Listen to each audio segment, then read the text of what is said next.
Yan, example, kunwari. Di ko alam kung kita mo. Yan, example is, itong responsive web design certification, pag kinlik mo is, may courses ka. Example, pinutin mo yung, one, um, need mong magawa ito. Ganyan.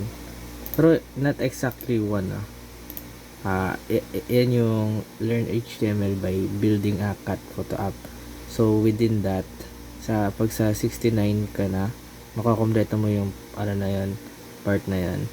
So let's say itong one, start coding, may lalabas na step 1, which will have opening tags like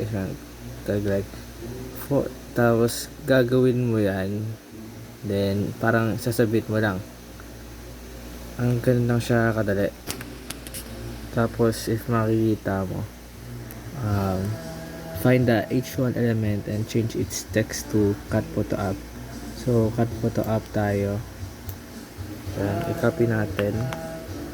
Tapos yung hello world, palitan natin cat photo app. Tapos check code. Yan, congratulations, submit and go. Next naman is step 2. Ganun lang siya. Sobrang dali.